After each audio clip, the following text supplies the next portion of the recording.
Fala galera da Deezer, mais uma live aqui na Deezer. Hoje a gente está bem acompanhado da Pitty. Oi! Muito obrigada por ter vindo. Obrigada a vocês. Vamos conversar sobre o novo álbum dela, a Matriz, falar de algumas faixas, das participações. E vocês que estão em casa, mandem perguntas que a gente vai fazer aqui pra Pitty para ela responder. Então os fãs que estão por lá assistindo também vão poder se meter na nossa conversa um pouquinho. Pode mandar pergunta que eu tô aqui.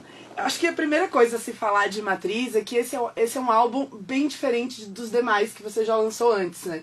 E eu queria saber se essa construção dele foi orgânica ou foi mais intencional, assim, de querer trazer essas referências. Foi totalmente orgânica. Na verdade, eu não tinha a menor intenção de fazer um disco como esse, até que eu percebi que eu estava fazendo esse disco. Então, foi realmente orgânico, porque quando eu comecei, eu primeiro fui pra estrada. Eu estava afim de tocar e eu não tinha ainda um disco. E geralmente todo mundo fala, não, mas tem que ter um disco para ir pra turnê. Eu falei, peraí, por quê? Da onde se tirou isso? Ninguém soube me responder. Eu fiz, então eu vou pra estrada. É porque saiu a turnê Matriz antes do álbum, né? Exatamente. Então eu inventei essa nova turnê Matriz, bolei esse novo espetáculo junto com a minha equipe.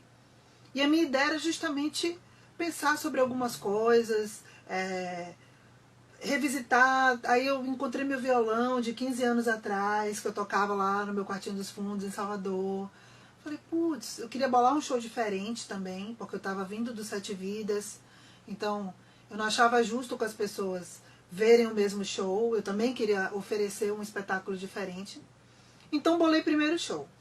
Aí trouxe essa parte do quarto, dos fundos, a parte do acústico que nunca tinha acontecido.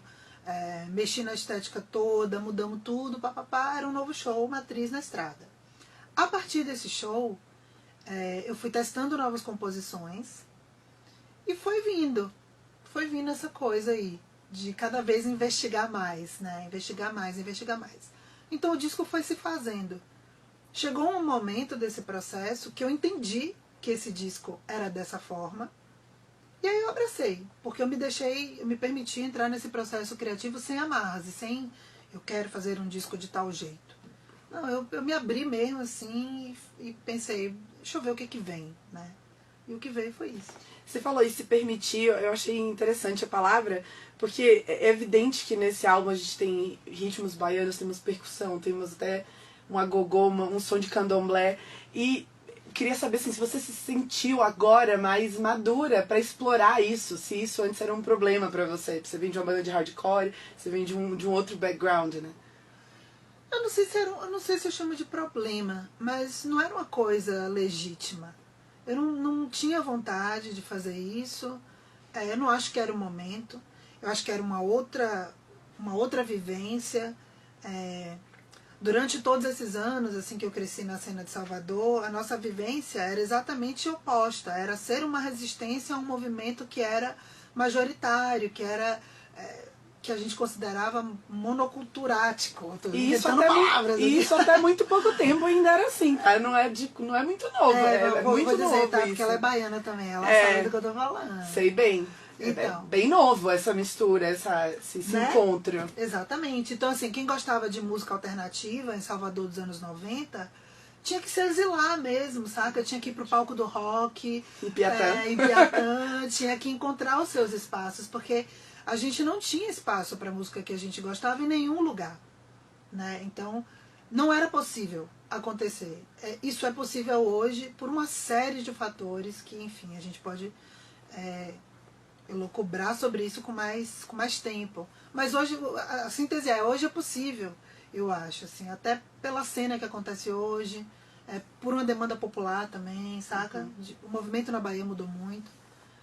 E principalmente porque eu nunca tinha tido vontade. Eu acho que a coisa mais importante é o desejo legítimo, artístico, criativo, de botar pra fora uma parada. Isso nunca tinha rolado, assim. Eu acho que o primeiro ensaio disso foi em Serpente, talvez, em Sete Vidas, que você já começou ali a brincar um pouquinho com uma percussão. Já apontaram isso pra mim. E eu acho que sim, acho que tem a ver no Sete Vidas. A cada disco eu fui me permitindo experimentar. Mais. Cada vez mais. Porque também o que me fez expandir meus horizontes, assim, no sentido musical, assim, por exemplo, eu tocava na banda de hardcore, mas eu queria fazer outras coisas também, sabe? Só ficar presa a um estilo, que é um estilo que eu amo e respeito, que é a minha raiz, mas ficar só também não era o suficiente para mim, eu precisava de mais. Artisticamente. Artisticamente falando, né? Precisava de outras formas de expressão, outras linguagens, tinha desejo, vontade de explorar outros ritmos, instrumentos, elementos. Para mim a música ela não tem limites, Fronteira, assim, saca? Eu não queria que nada me limitasse, nenhum estilo, nem ficar colocado em nenhuma caixinha. Tipo, você tá numa banda de hardcore, tem que fazer hardcore. ou bote qualquer Outra. ritmo aí, né? Pra mim não bastava. Acho que algumas pessoas se encontram nesses lugares e tudo bem, assim. Pra mim, particularmente, não. E aí foi cada vez a cada disco, assim, sabe?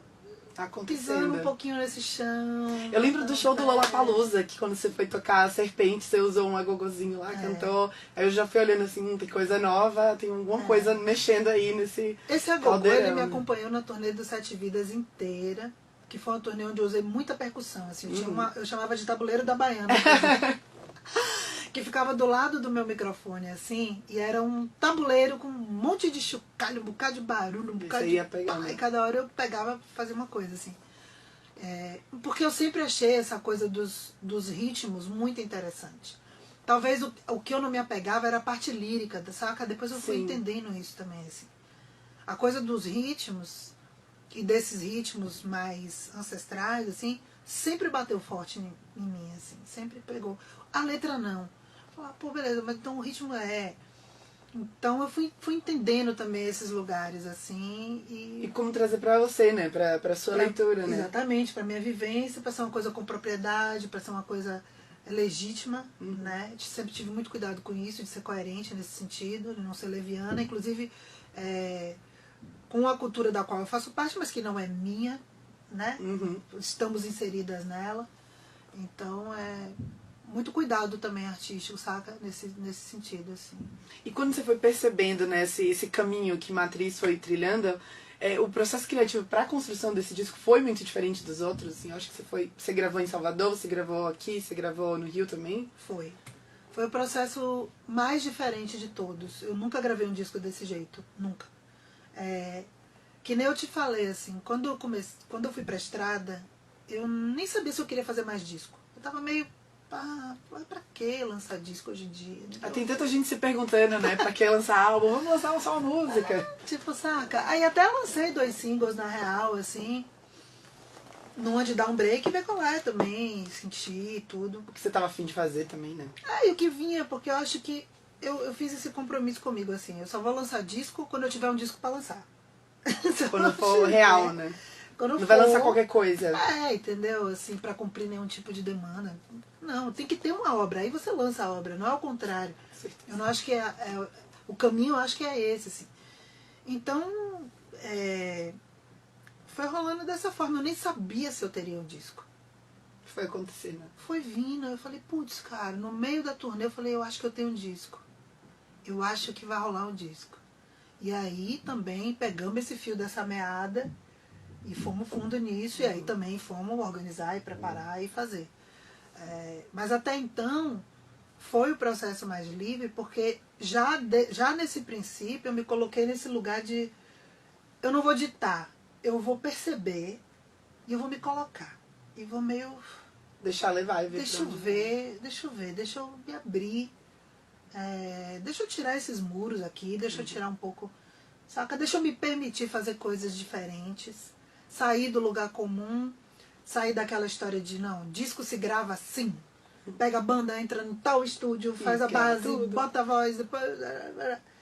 Já venho também nesse processo de desconstrução, de gravação, desde o que era escuro, o Sete Vidas já foi uma ruptura também. Bem. E esse, então, cara, maior a cada ainda. disco, eu não sei o que vai acontecer.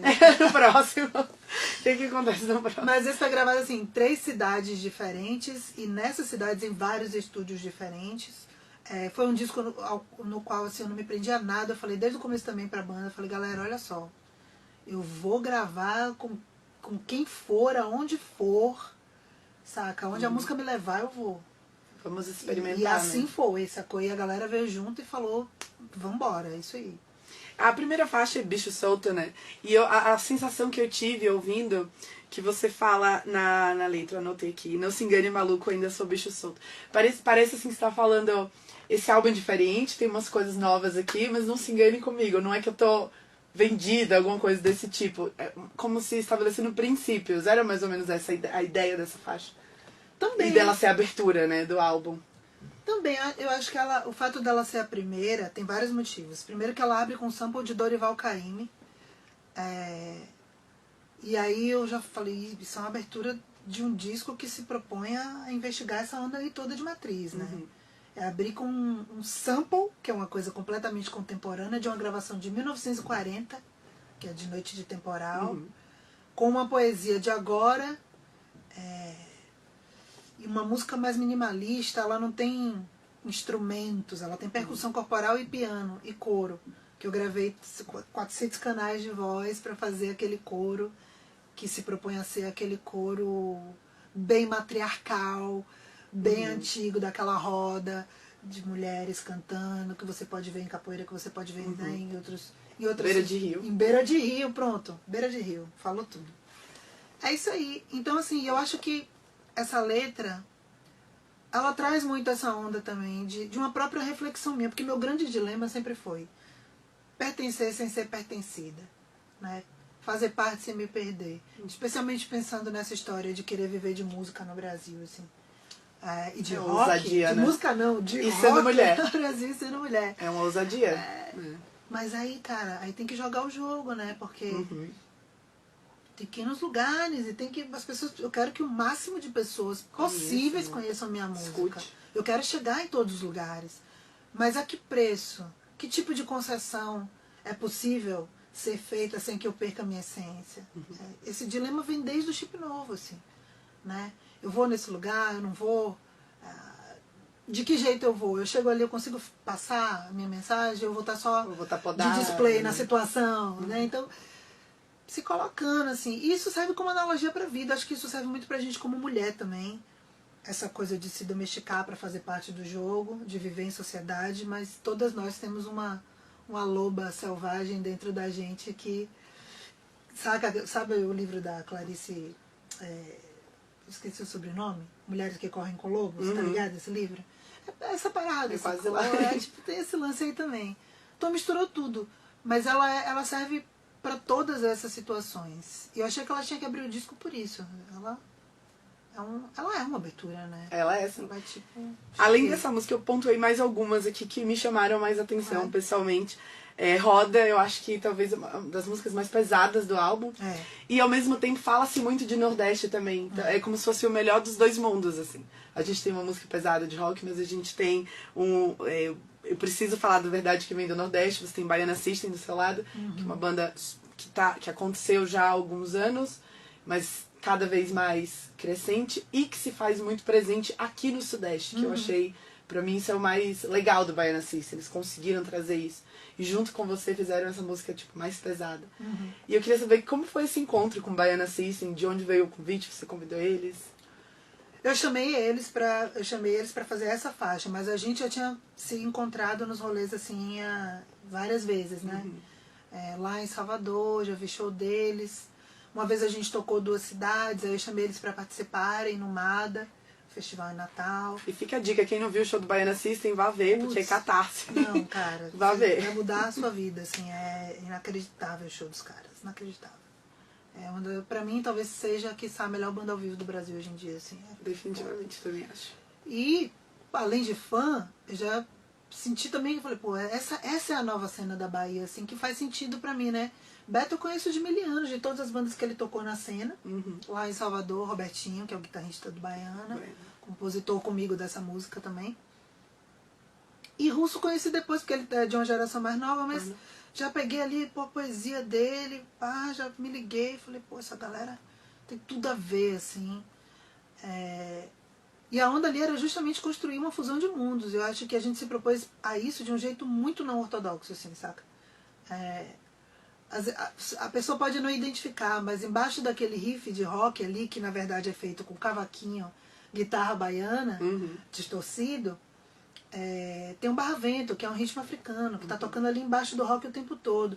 Então na hora que vem a parte do baiana, essa parte mais swingada fica em evidência. Aí vem a banda de rock de novo, e aquilo dialoga. Baianista, é incrível. E a gente foi construindo junto, assim.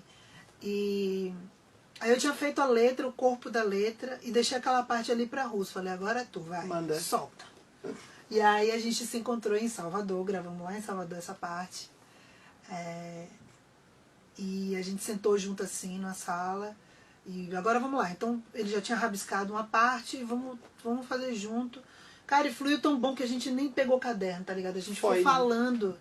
E aquele mantra do final, nunca é tarde demais pra dizer, nunca é tarde demais, era eu falando em cima dele, ele falando em cima da minha voz, isso a gente sentado numa roda. É isso, vamos gravar.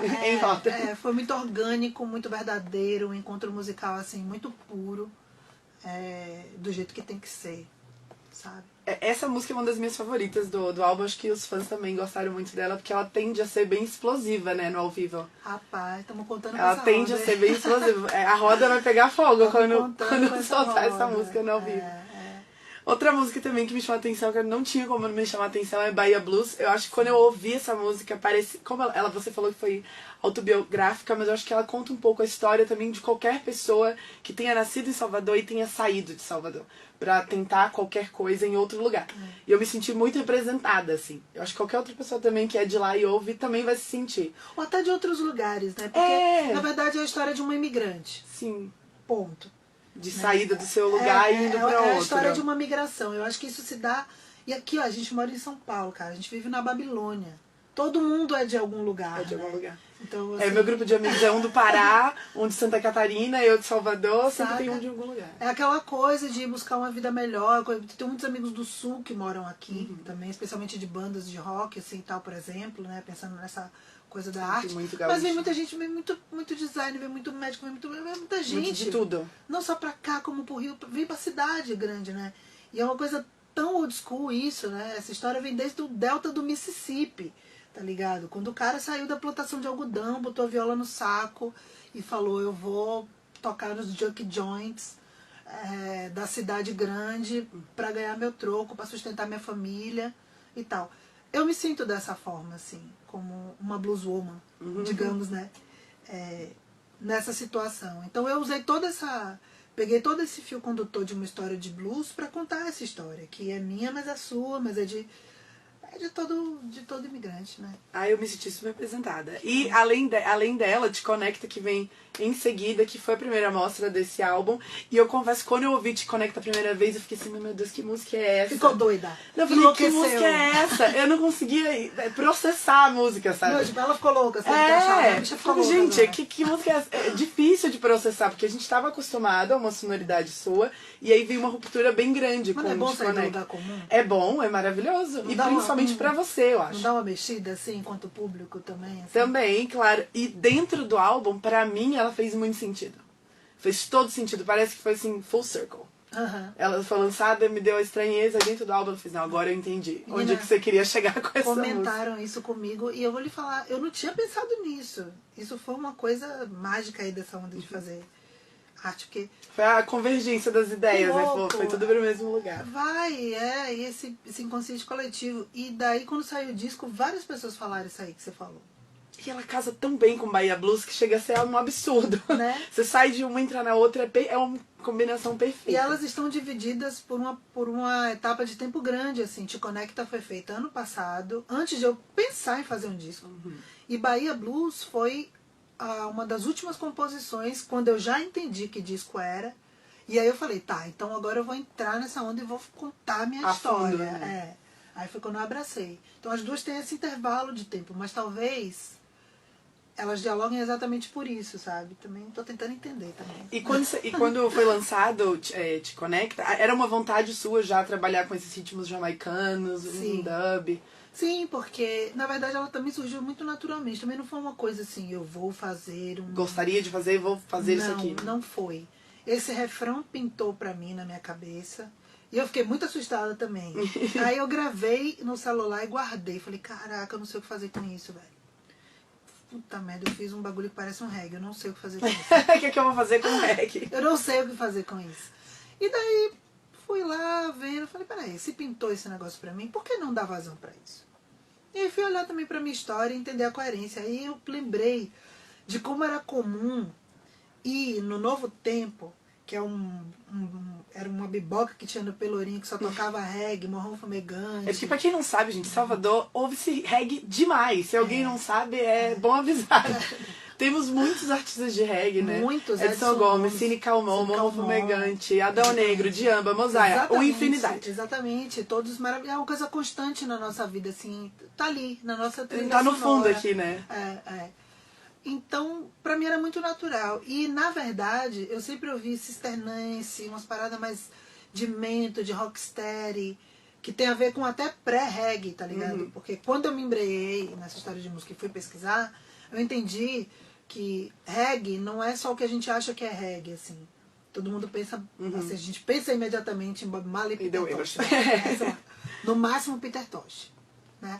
Mas existe toda uma coisa pré isso aí. E eu lembrei também, por exemplo, de The Clash.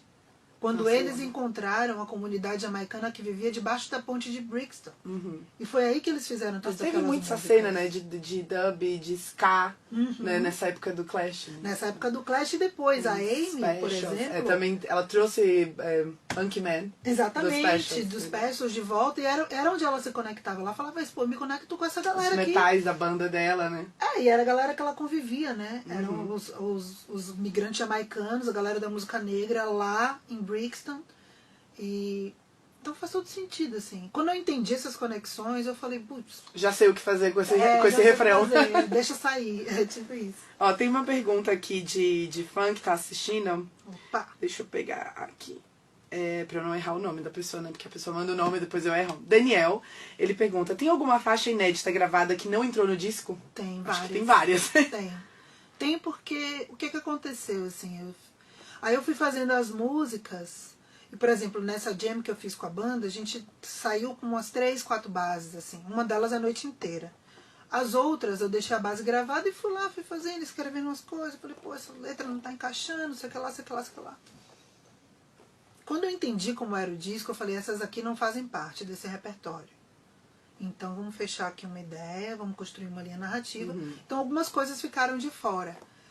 Algumas coisas eu até experimentei na estrada. Assim, tem uma música chamada Controle Remoto, que na real é uma música que estava nessa demo de 2012. Tem uma pergunta sobre controle remoto aqui. Tem um monte de gente perguntando de controle remoto. Então, controle remoto foi o seguinte. Danilo perguntou por que controle remoto não foi pro álbum. Porque ela não faz parte desse disco. Ela tá em outro lugar. Não tá nessa história, né? Não tá nessa história. Embora ela seja uma música que tava nessa demo de 2002 que eu falei. E nessa onda de eu ouvir com Rafa Ramos essa demo, tinha controle remoto e tinha só o quadrado. E aí eu experimentei com as duas. Eu falei, deixa eu ver aqui controle remoto. Chegamos a tocar ela ao vivo e tal. Chegamos a gravar uma base com ela, com a banda, mas na hora de fechar o repertório a gente falou, putz, não tá encaixando, não é né? aqui. Ela tem outro lugar que a gente ainda vai descobrir. Talvez mais pra frente. E as músicas têm seu tempo, saca? Eu fui aprendendo isso, assim. Tipo, Na Pele com Elza é um grande exemplo disso. Eu amo essa música. É muito que boa. massa. Muito pois boa. Na Pele foi uma música que eu fiz pro Sete Vidas. E na hora, eu já tava gravada com a banda e tudo. Tava prontinha. Pronta? E não entrou. Não, na hora eu falei, cara, não é daqui. Essa música não é pra cá. Essa música é pra outra coisa. Guardei e botei na gaveta. Quando foi depois, eu falei, puta, Elza. Tem a ver com o Elza. momento, a pessoa, né? Entendeu? Então eu acho que não tem que ter essa... Eu fui entendendo com o tempo que cada canção tem sua hora, que ela tem seu lugar. Eu fui aprendendo, sei lá, a ter paciência de esperar essa hora e de esperar a música mostrar com quem e aonde ela deve estar, assim. Eu espero que, sei lá, até agora tá rolando. Então controle remoto é isso. Tiago perguntou, Pete, o que você quis dizer com o verso pisando nos descartáveis em sol quadrado? Pisando nos descartáveis. É porque ela vem de uma frase anterior, que é... Deixa eu lembrar, peraí, né? Que a memória da pessoa... Sorrindo pra quem convém, pisando nos descartáveis. Todo mundo quer que passe o chapéu, desde que não seja seu. Então, na verdade, essa frase solta, ela não significa muita coisa. Mas se você encadeia essas três, fala sobre hipocrisia, fala sobre oportunismo, fala sobre essa coisa de defender a moral e os bons costumes e a família e a tradição e a propriedade, mas no final das contas tá devendo a multa lá no não sei aonde. Furando fila. Mas no final das contas furou a fila lá, entendeu? Estacionou no idoso. Né? Pagou não sei quem pra poder, sei lá, comprar um cargo não sei aonde. Tirou uma multa. Né? E assim por plantou um pé de diante. laranja não sei aonde. E assim por diante. E aí vai. O que não falta é Sacou? exemplo. Então é mais ou menos isso. Todo mundo quer que passe o chapéu, desde que não seja o seu. A frase, ela desemboca nessa ideia. A Paty pergunta, qual faixa você está curtindo mais nesse momento? Qual faixa do álbum? Putz, não tem como, velho. Escolher, né? Não Um filho. não tem. Cada hora uma bate em mim. Muito de acordo também com o feedback. Eu sou totalmente suscetível, assim, porque quando vai pro coletivo aí eu sinto essa volta. Aí a música se ressignifica pra mim também. Isso é muito legal. Quando eu vejo as impressões das pessoas, né? Eu também ressignifico aquilo. Então não sei, vou te falar que agora não tem como realmente dizer isso. Tô louca pra testar quando começar a tocar também já dá um outro feedback, né? Saber o que tá funcionando. Exatamente. Tô doida pra ver ao vivo, assim, pra sentir como é que cada uma vai bater. Quero levar pra estrada aí. Alan pergunta, podemos esperar um documentário desse disco? Seria massa se tivesse. Tudo está gravado. Tavinho, Otávio Souza, que é meu parceiro. Tudo está documentado, né? Tudo está documentado. A ideia é a gente realmente pensar em alguma coisa aí pra fazer com essas imagens. Imagens. Outra coisa que eu adorei nesse álbum são as vinhetas, as 2 vinhetas que você usou, que criam um link, né, de conexão entre as músicas. Você já tinha pensado em fazer desse jeito, ou apareceu e você encaixou dessa maneira? Então, na hora de fazer o disco, eu fui catando esses meus retalhos de poesias, de frases, de coisas que eu tinha refletido e às vezes até tweetado, mas enfim, já estavam escritos em cadernos e tal. E algumas coisas não eram músicas, algumas coisas eram só frases, poesia.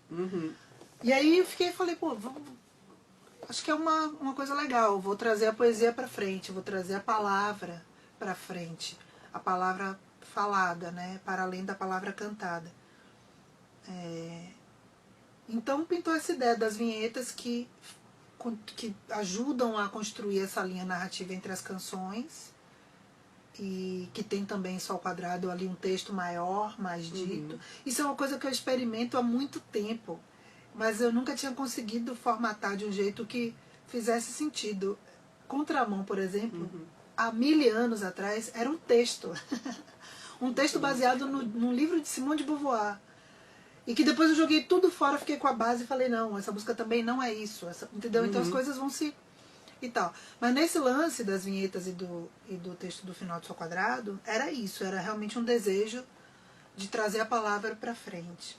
Né? E aí eu penso no Saraus de Poesia, eu penso no Islã das Minas, eu penso, sei lá, em Patti Smith na St. Mark Place, falando as poesias dela enquanto uma banda tocava no fundo. Eu penso nos poetas beatniks, eu penso em como a gente se comunica hoje com 140 caracteres. São muitas coisas. Eu penso em haikai. Então é essa coisa de investigar de novo a palavra, assim. Quem quiser investigar todas as faixas do álbum Matriz, a Pitty gravou hoje, o Faixa a Faixa vai estar em breve disponível na Disney, vocês vão poder saber tudinho de cada uma das faixas, contou tudo aqui hoje. Verdade. E a próxima pergunta que eu tenho é sobre a capa do álbum Matriz, que muita gente questionou, né? Porque que você editou a foto, que você tinha publicado um vídeo antes no Instagram com essa imagem, ela foi publicada, na capa ela saiu editada com a luz azul, a galera fez meme, você até retweetou os memes com a mística. Genial, os memes! E aí eu queria saber a ideia dessa capa, assim, você tem o que explicar, se a galera não entendeu direito o que você queria. Acho que, sei, hoje em dia foi muito engraçado, porque depois que o disco saiu, todo mundo fez, me desculpa, agora eu entendi. Fiz a brincadeira, mas agora eu entendi. Mas tudo bem também, eu não... Cara, bate do jeito que bate, né? A ideia da capa foi o seguinte, na real, eu pensei tanto na música a gente ficou viajando, que aos 45 eu falei, cara, agora eu preciso de uma capa pra fechar essa ideia. E aí eu viajei nessa imagem dessa figura que não ia ser eu, na verdade. Isso ia ser filmado em Salvador, numa onda que a Alisson Lobac, que é um outro parceiro meu que captou aquelas imagens que tem no trailer, eu pedi pra ele captar a rua mesmo, assim, a rua do jeito que a gente conhece. Não a rua de cima do camarote, não a rua nem da Lavagem do Rio Vermelho, que já tá outra onda. Mas eu falei pra ele, por exemplo, vai no Balé de Balé, vai na Feira de São Joaquim, vai na rua Roots, né? Vai ali no pier, onde os meninos ficam pulando ali até hoje. Igual porque no seu primeiro DVD você mostrou o Rio Vermelho bastante, né? Lá atrás, no primeiro DVD você entrou no Calypso, mostrou Banda de Salvador, eu lembro bem disso, então tinha que mostrar o outro lado. Total, exatamente. Aquele ali era dentro, agora eu tava mostrando fora, né? A Bahia que a gente anda ali, e que ainda é uma Bahia diurna naquele trailer, mas a Bahia que eu conheço, ela é mais noturna.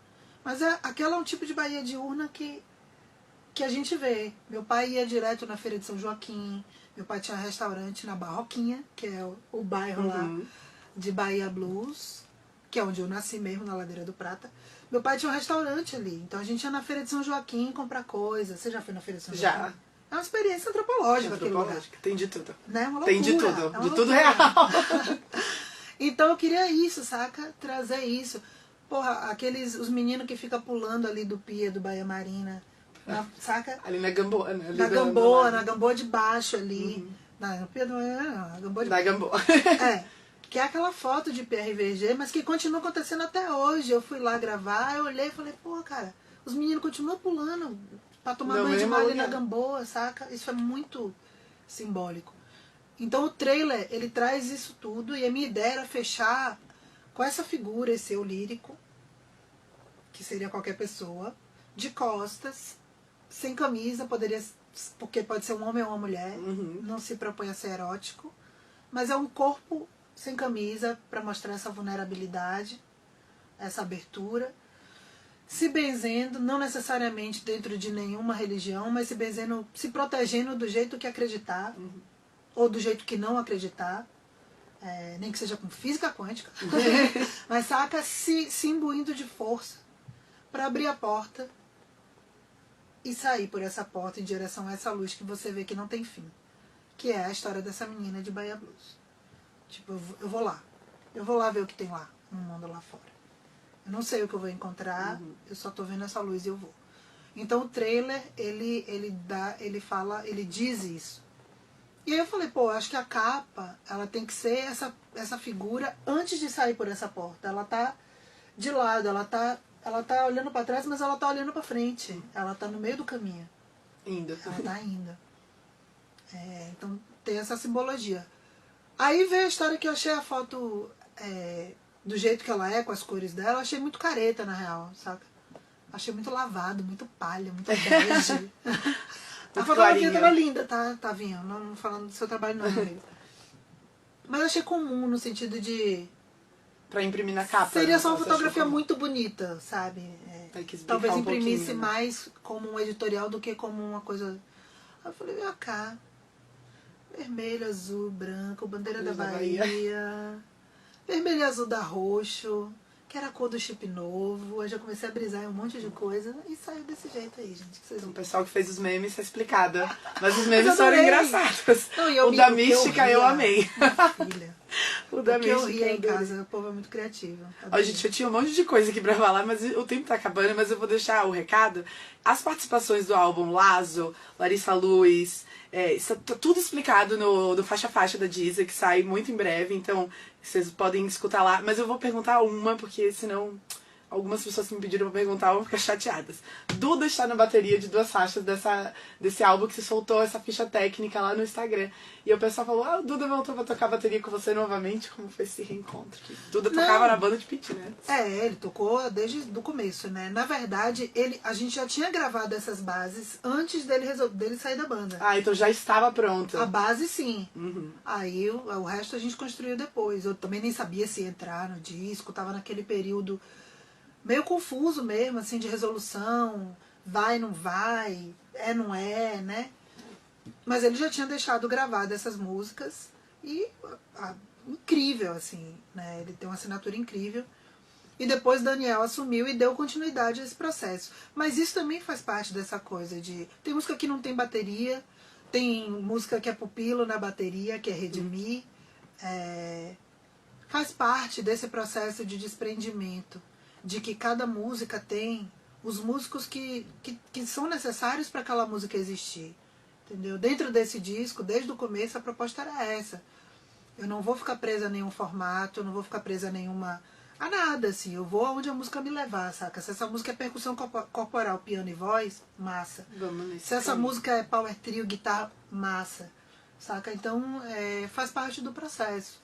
Então, ele tem algumas músicas, aí outras tem a Daniel e outras músicas não tem ninguém. Isso é legal, soltar a ficha técnica. Quem gosta de saber dos detalhes, né, fica curioso. A gente vai continuar soltando a ficha técnica nas minhas redes, então quem quiser ver, cola lá no Insta e no Twitter, que eu vou dar continuidade. Eu tô postando aos poucos os cards com as fichas técnicas e as letras das Ai, que falta, faz o encarte. Vai lá. Vai sair o bom. disco físico. Me perguntaram isso também. Vai sair o disco físico também, tá? Já tá nas plataformas. Pessoal que gosta de comprar, aguarda.